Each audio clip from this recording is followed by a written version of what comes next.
Hello, everyone out there. This is the Phantoms Fanatic YouTube channel. I am finally back with another review, and this review is of Lord of the Rings Fellowship of the Ring, released in 2001. The plot of Fellowship of the Ring is the fate of Middle-earth relies on the One Ring, which is discovered by a hobbit named Frodo Baggins, who must go on an adventure to destroy the ring and save Middle-earth, but he must be joined by a fellowship, as it were, from all around the area of Middle-earth, so they may work together to stop the evil forces of Mordor and prevent Sauron from returning. So yes, I am finally back with another review. I know it's been a while. Just stuff going on. I obviously moved, if that ain't obvious, but yeah, I was just taking a break, but I finally want to get back into making reviews. I really do love talking films and movies. My goal is to at least do 1 to 2 reviews a week, either covering new releases or whatever films I feel like covering. And for the first time, I actually watched Fellowship of the Ring. I wanted to talk about it, and I do plan on covering the rest of the original Lord of the Rings trilogy. I don't know if I'm going to be covering The Hobbit, because I don't know if I want to lose my sanity or not, but let's talk about Fellowship of the Ring. Obviously, a lot of people, when the books, The Lord of the Rings, came out, people found it to be a very hard adaptation to do, especially due to the fact that, it requires all these effects. And the only other adaptation was the animated one from, like, the 70s, directed by Ralph Bakshi. I've never seen that film, but I know that that is another adaptation of the source material. I did want to talk about this film, released in 2001, and yeah, I relatively did enjoy Fellowship of the Ring. The movie definitely has its fair share of problems, which I will get into, but one thing that I really like about this movie, especially for coming out when it did in the 2000s, and this is a more of a thing to the whole trilogy, is that it still, for the most part, impressively looks very good for the time. Obviously, CGI was not new at the time, but it was still a very hard thing to do, and I think these films are a good example of how to use CGI and practical elements. For the most part, I think most of the CG in these movies hold up. There's some stuff that obviously looks dated in comparison today, like when they fight the troll in the Mines of Moria. It looks fine, but it definitely, shows its ages. But then you have scenes like the Balrog, which, in my opinion, looks phenomenal for the time, especially considering that, like, this is all new stuff being pioneered, pretty much, and it is massively impressive to see, like, the Balrog, or all these sweeping shots of the landscapes, which I think also what helps in that regard is the fact that, for the most part, they're using miniatures and then just comping them in, or comping actors into the miniatures, which I think makes it look better, because if they just tried to do the full environment in CG, especially for the time, I don't think it would work. And in terms of the action and choreography, I found the action to be very well done. There are a lot of good scenes that use action very well, like, as I said, the fight in the Mines of Moria, or when they're getting chased by the Black Riders. Like, all of this stuff, in my opinion, still holds up to this day, and it's still massively impressive that these films were able to be made in the first place. The characters are also very well defined and good, in my opinion. Even though I do have some problems with the characterization, for the most part, I relatively didn't hate anybody or dislike anybody. When it comes to the characters, the aspect that I think is the weakest, and it's mainly just a problem with this first film, is the pacing and the editing, because this movie is 3.5 hours long. I did not watch the extended edition, so if I'm wrong about that, that's at least what I saw on Google. This movie is 3.5 hours long, and doesn't have great pacing. There are some moments that it gets better at with the pacing, but the beginning of the film, when Gandalf arrives to the Shire and, speaks with Bilbo, and it's his, like, 100th and something birthday, the pacing is very quick in these scenes, but it's not necessarily bad, because I do gotta say, mainly because of the actors and the writing, and when Gandalf and Bilbo are interacting with each other, I definitely see this friendship that, goes by many a years. Like, that works insanely well to me. But it's when it comes to our main character, in the fact of Frodo, that I think the film does suffer a bit. And establishing the other hobbits of the Shire, I do think the film is a bit rushed there. Because you don't really get a good sense of who Frodo is as a person, and you don't necessarily understand what big of a decision he's making by taking the ring and being the one, like, we gotta get it away from the Shire and protect the Shire. It just doesn't feel very natural. Like, I don't know. I just never got a good sense of who Frodo was as a character at the beginning, and I don't really understand this big risk he's taking by doing this. I do like when we get later on when we get to Rivendell, and I like the aspect of the fact that he is the one who comes up and says, I will take the ring. That works for me, in my opinion. That works when he decides to do that at that point, because you got enough time with the characters at that point. It's also just other characters like Sam.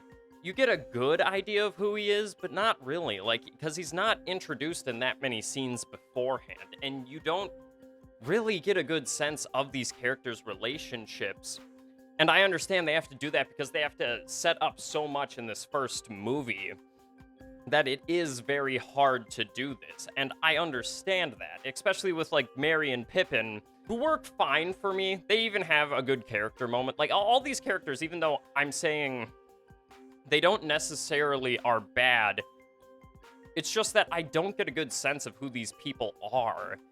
Except later on when the rest of the Fellowship is introduced, then I get a good idea of who these characters are. But it's when it comes to the main leads of the Hobbits, who are supposed to be taking this outwardly responsibility of taking the ring and getting it destroyed, that I never get a good idea of what they're risking and the big decisions that they're making.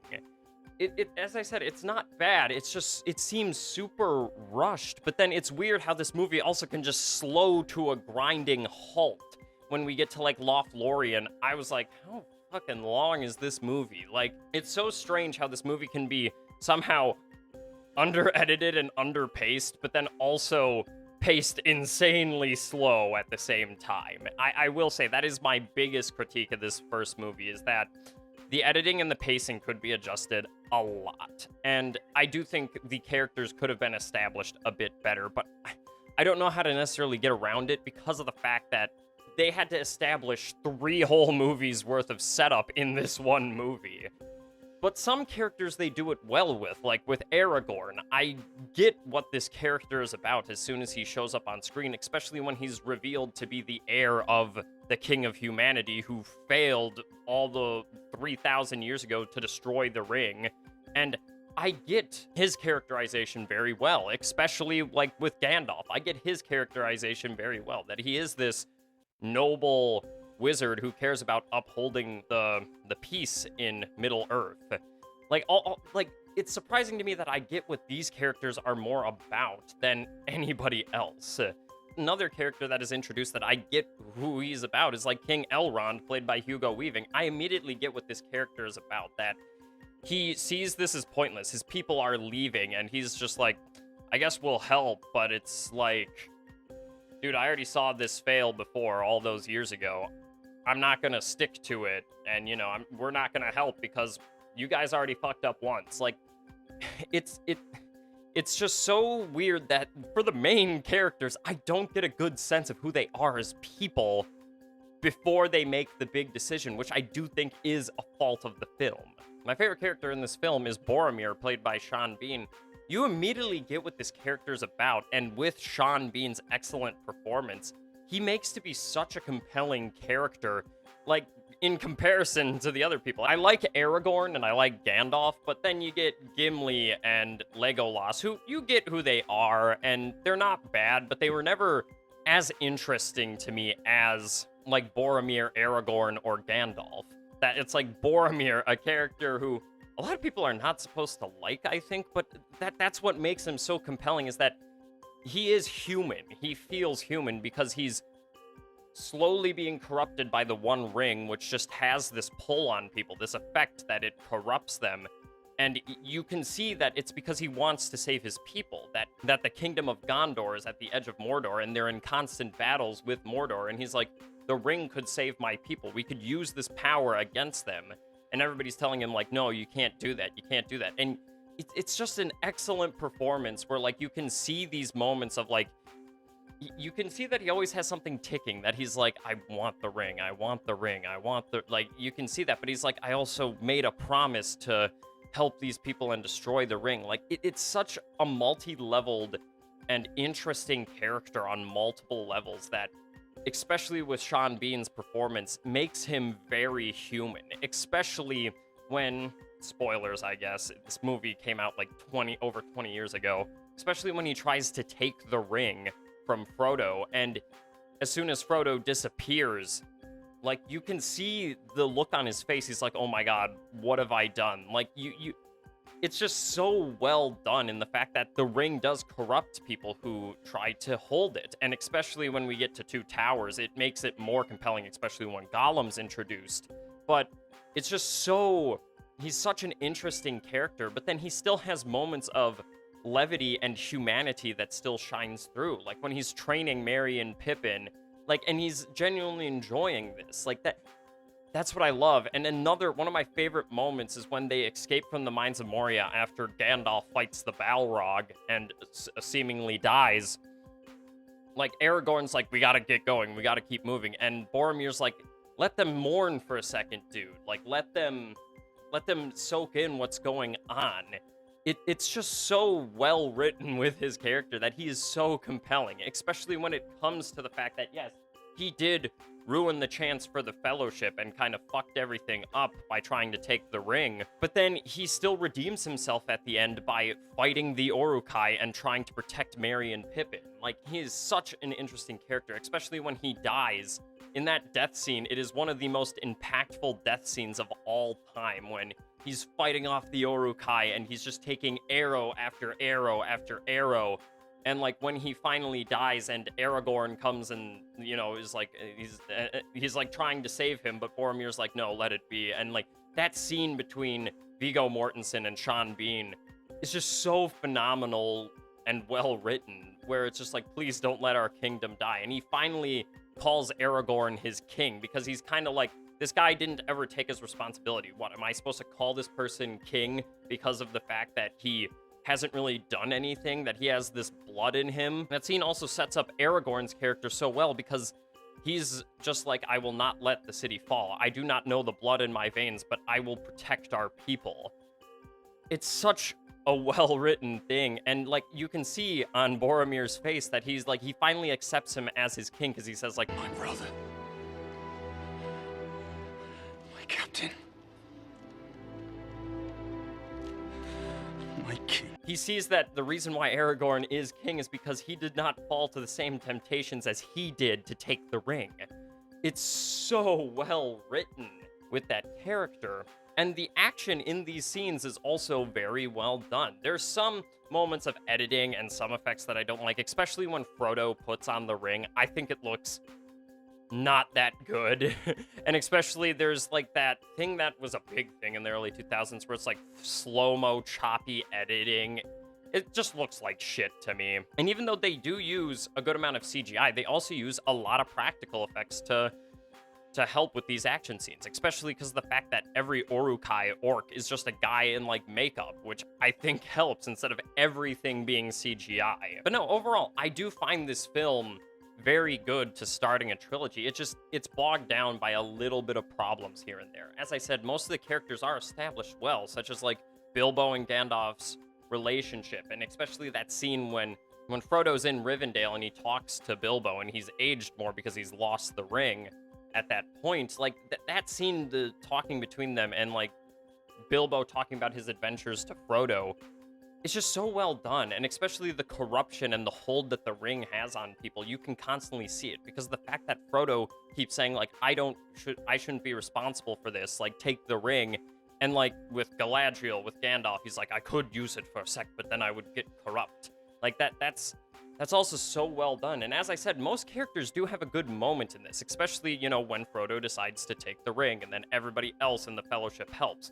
After that point, that's when the film really kicks up for me. Once they get to Rivendell, I was like, this film did start to work a lot better for me. Not saying that earlier on it didn't, but it's just, yet again, the pacing and the editing in the earlier part of the movie just doesn't work as well for me. It doesn't establish the characters as well. Once they get to Rivendell, the Fellowship is formed and they're on their adventure.